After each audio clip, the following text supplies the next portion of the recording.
রাতে মায়ের হাতে রান্না করা খাবার খুব মজা করে খেয়ে রাত 10টা বাজে ঘুমিয়ে পড়লাম। সকাল হয়ে গেল, ঘুম থেকে উঠলাম না। আরামে ঘুমাবো বলে মাও ডাকলো না। দুপুর হয়ে গেল, ঘুম থেকে উঠলাম না। এবার মা অনেক ডাকলো, উঠলাম না।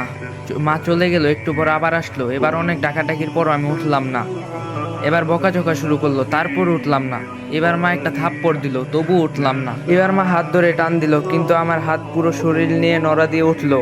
শরীর আমার পাথর নয়, পুরো শক্ত হয়ে গেছে। মা কিছু না বলে চুপ করে রুম থেকে বাবাকে ডেকে নিয়ে আসলো, কিন্তু বাবা আমাকে অনেক ডাকার পরও আমি উঠলাম না। এবার বাবা চোখের পানি ফেলে দিয়ে বলল, উঠে আয়, তোকে আর কোনোদিনও কিছু বলবো না।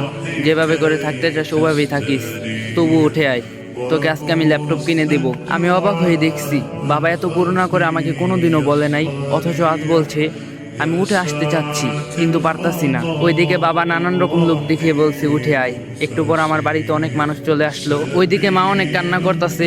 মাকে কেউ সান্ত্বনা দিচ্ছে, কেউ বাবাকে, কেউ ভাইকে, কেউ বোনকে নানান রকম কথা বলে বোঝাচ্ছে। একটু পর কয়েকজন এসে আমাকে খুব যত্ন করে বিছানা থেকে নামিয়ে লোহার শক্ত খাটিয়ায় শুয়ে দিল। আমি কাঁদতাছি আর বলতাছি, পেটে খুব ব্যথা লাগছে, নামাও এখান থেকে আমাকে। কেউ আমার কথা শুনছে না। একটু পরই মানুষগুলো গরম পানি নিয়ে এসে আমার শরীরে কিছু পানি ঢেলে দিল।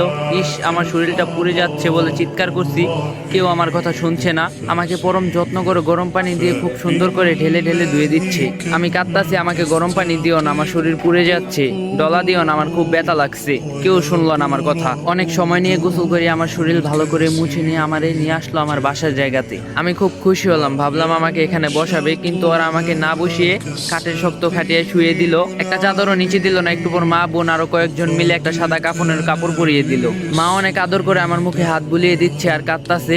এত আদর আমাকে কোনোদিনও মা করেনি। আমি মাকে অনেক করে বললাম কান্না থামাতে, কিন্তু মা কান্না থামাচ্ছে না। আমি এত করে বলছি, মা কেঁদো না, মা কিছুতে আমার কথা শুনছে না। একটু পর কয়েকজন এসে আমার পা মাথাটা বেঁধে দিল। আমি এত করে বললাম আমার বাঁধনটা খুলে দাও, কেউ আমার কথা শুনলো না। মাকে সরিয়ে দিয়ে আমাকে নিয়ে যেতে লাগলো। মা কিছুতে আমাকে নিয়ে যেতে দিচ্ছে না। আমার ভাই বোন সব চুপ করে দাঁড়িয়ে কাঁদছে, আর কিছু বলছে না। কত করে বলছি ডিস্টার্ব করিস না, আমাকে একজনও শুনলো না। কেঁদে চলছে, একটু বেশি ঘুমালে বাবা বকা দিত, কিন্তু এখন চুপ করে দাঁড়িয়ে চোখের পানি মুছতাছে। আর একটা বকাও দিল না আমাকে। মাকে জোর করে সরিয়ে দিল কয়েকজন, আমাকে নিয়ে অনেক মানুষের সামনে শুয়ে দিল একটা ছায়া। তারপর জানাজা পড়ালো।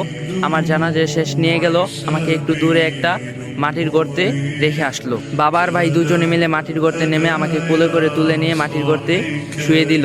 একটা বালিশ চাদর কিছুই দিল না, একটা লাইটও দিল না। আমার পা আর মাথার কাছের বাঁধনগুলো খুলে দিল। আমার উপর খুব তাড়াহুড়ো করে কিছু কাঁচা বাঁশ দিয়ে ঢেকে দিল। তার উপর কি কি দিল আমি কিছুই দেখতে পারছি না। যতই সময় যাচ্ছে মাটির গর্তে অন্ধকার নেমে যাচ্ছে। আমি চিৎকার করছি আর বলছি, আমাকে এখান থেকে বের করো, আমার খুব ভয় করছে, কিছুই দেখতে পারছি না। একটু পরে আমার উপর মাটি চাপা দিয়ে সবাই চলে যাচ্ছে। আমি ডাকতাছি আর বলতাছি, আমাকে একা রেখে চলে যেও না। কেউ শুনলো না আমার কথা। স্বার্থপরের মতো সবাই চলে গেল। আমি একা থেকে গেলাম ওই অন্ধকার কবরে। মৃত্যুবরণ করবেন না, আর রং তামসা কি বাকি আছে? আচ্ছা, আজকে আপনার বা আমার জীবনের শেষ দিন না তো? আল্লাহ তাআলা আমাদের সকলকে ঈমানের সহিত মৃত্যু দান করুক, আল্লাহুম্মা আমিন। আর সত্যি কথা বলতে এই ভিডিওটা বানাতে গিয়ে আমার নিজের চোখের পানি চলে আসছে, আর আমার শরীরটা অনেক খারাপ। আমি ঠিকমতো কথাও বলতে পারতাছি না। সবাই আমার জন্য দোয়া করবেন, আমি যেন তাড়াতাড়ি সুস্থ হয়ে যাই, আবার আপনাদের মাঝে ফিরে আসতে পারি। আর যদি ভিডিওটা ভালো লাগে কপি লিংক করে দিবেন।